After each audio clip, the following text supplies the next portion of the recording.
This is the Priestcast. I'm Father Adam Ahern. Father Michael Kuchar, how are you? Well, I'm doing great, Father Ahern. How is retreat been going? Our beautiful retreat finished up just this afternoon, I guess late this morning, and had a wonderful time. We finished up at Monte Cassino. Ooh, I like Monte Cassino. Yeah, so you know how beautiful it is right there. Yeah, it is.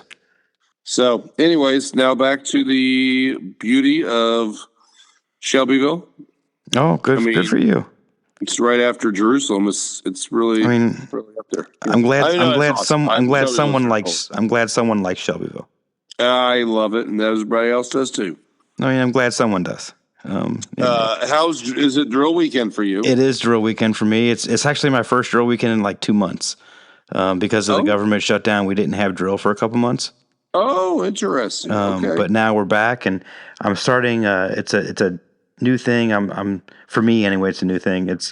I'm in a class because when I got promoted a couple years ago, there's a school that you have to go to after you get promoted, and they're finally sending me to that school. And so the National Guard version of that school is 1 weekend a month for 8 straight months. You go to a classroom setting, and you do this course. And so I'm doing that for the next few drills. So, and this is our first one in it. First time I'm going to the class. So it's interesting. So you're participating in the class. Yes. I am a student in the class. When are you going to teach the class? I'm probably never going to teach this class. Really, because it's all about the strategic level of the armed forces. So like, looking at big army and the logistics and the movement of troops and bigger picture strategic level, I see, things in the military. So, but it's good to be aware of them, isn't it? Oh, it's very good to be aware of them. And, as a major in the Army, it's part of my job to advise the command on different aspects of, ideally, a major would be on a general staff or a colonel's staff. And so he would have to be familiar with these topics and issues so that he could advise his colonel on how best to approach different things. And so because I got promoted to major, I have to go to the school. And so it's full of people from all across the branches, or all across the different there's artillery officers, there are infantry officers. Obviously, I'm a chaplain. There's logistic officers. So it's not just like chaplains, or it's not just one type. It's all across the Army, and we all come together and do the same course. So, God bless you. Wow, it should be a lot. I'm really excited for it. It should be a lot of fun. It's usually and yet this is still a drill weekend for you. Yes. So even though you're in a class. Mm-hmm. This is my duty station for the next 8 months. So a colonel is higher than a lieutenant colonel. Yes. And then a major is higher than is higher. So it goes major. It goes second lieutenant, first lieutenant. It goes second lieutenant, first lieutenant, captain, major, lieutenant colonel, colonel, general. Boy, that is confusing. It's actually I would need a class just on that. They actually offer that class when people, like, if you were to join the Army as a chaplain, one of the first things they would have you do is go to a class where they teach you all of these things. So the captain is the highest? No, the general's the highest in the Army. The general, okay. So general, colonel, lieutenant colonel, major, captain, lieutenant, second lieutenant. I was way off. You were. You're just a few grades difference between those two. God love you. Well, congratulations on your promotion. It's a really big deal. Yeah, 2 years ago. I know. I'm just congratulating you again. But it is confusing because in the Navy, a captain is the same as a colonel. Oh my. Because, a ship's captain, right? That's, a ship's captain is usually a colonel.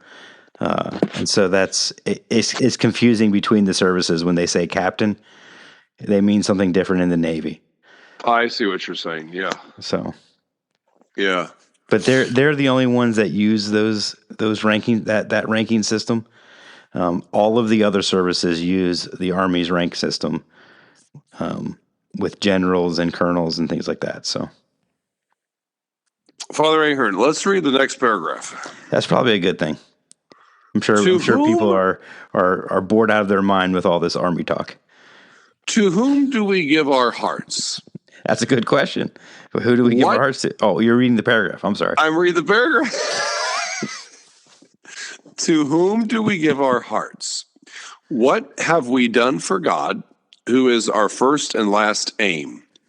What zeal and what ardor have we shown for the glory of God and the salvation of our poor soul, which has cost Jesus Christ such bitter sufferings? What have we got to offer him? What answer can we give to all his questions when, on the one hand, he will hold up to us all the graces which he had lent us during our whole lives, and on the other hand, the little use, or rather the misuse, which we have made of it? Is it then possible that we who are in the possession of so many precious gifts are still so lukewarm, so lazy, and so indolent in the service of God? Boy, that's a loaded paragraph. That is a very loaded paragraph. I do think it's a good question for us to say, like, where's my heart in my life? Where have I given? I do think that makes a big. That wasn't it Pedro Arupe, who the founder of the Jesuit, or one of the early Jesuits, who said, if you give your heart to the Lord, that he will determine, like, that one act of giving your heart to the Lord will determine what gets you out of bed in the morning. It will determine what you do on a Friday night. It will determine what books you read, what restaurants you go to. I mean, it determines everything. Yeah.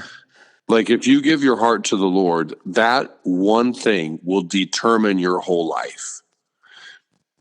Yeah. And I do think that's the Advent is a time for us to be reminded of, is my heart really given to the Lord? Is that really, like, my biggest desire in life? Like, this time of desire, this time of expectation and longing, is my number one yearning in life for the Lord. Yeah, no, you're absolutely right. Like, and Advent is like the perfect season to be asking the question, is my heart prepared to receive the Lord? Right? Have I cleaned my house? Have I done the things I need to do? Am I prepared to receive the Lord, to receive Him in His coming? Right? Is my heart prepared? Is my house ready to receive the Lord? Yeah. And to his point here, he asks a few questions like, what have I done for God? Yeah. How lukewarm have I been? How have I used these talents and things that he has given me? Graces. Like, in other words, the proof of the pudding is my actions, my life. Like, that's how we can tell. Right. It's not like a pie in the sky sort of a thing. Yeah, I gave my heart to the Lord. It's like, okay, well, if you did, then that means there's evidence, material evidence in your life. Because as human beings, the only way we can know something is by doing it, right? The only way we can truly understand or truly know if we're capable of something is us trying to do it, right? Yes. I can tell you all day long that I could go scuba dive, but until I put on the equipment and jump into the water, can I? Right? Yeah. And like you like I really enjoy jumping out of airplanes. It's one of the most amazing things in the world. But I know a lot of people who constantly say, "Oh, I could never do that." And so, like, but they don't know that they could never do it until they're actually faced with the opportunity to do it. And so then they have to decide, am I going to do that or not? Right. Yes. I mean, we get caught up in the idea of something, but it remains just an idea until we actually do it. So, Well, that's the thing of discernment too. right.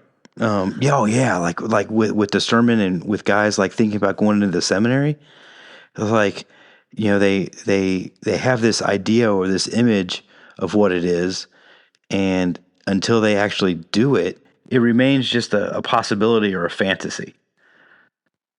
Yeah, dude, that's exactly right. Like we cannot live in our brains and we can't live in our heads.